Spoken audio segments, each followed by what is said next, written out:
जागरूकता. आता प्रत्येक 8 महिलांमध्ये एकीला ब्रेस्ट कॅन्सर होण्याचे चान्सेस असतात. तर त्याला आपण घाबरून जातो, काळजी करत नाही आणि जेव्हा ते सिव्हिअर स्टेजवर जातो तेव्हा मग आपल्या हातात काही ट्रीटमेंट, उपाय, मॅनेजमेंट नसतं. पण आता त्याला घाबरून चालणार नाही, कारण की ब्रेस्ट कॅन्सरवर best treatment, best management available आहे.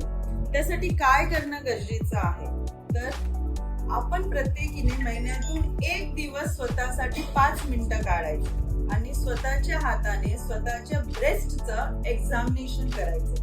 म्हणजे काय, स्वतःच्या हाताने दोन्ही स्तन तपासून बघायचं की कुठे काही गाठ दिसते का किंवा काही अनयुज्युअल, इरेग्युलर, वेगळे काही तुम्हाला चेंजेस दिसतात का.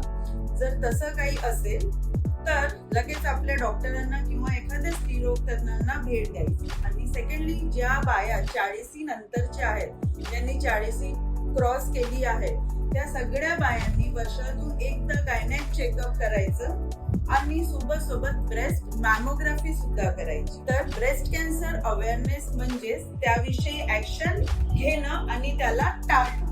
सो आजच स्वतःची चेक करून घ्यायचं, तपासून घ्यायचं, स्वतः पण आणि स्वतःच्या ओळखीच्या मैत्रिणींना पण.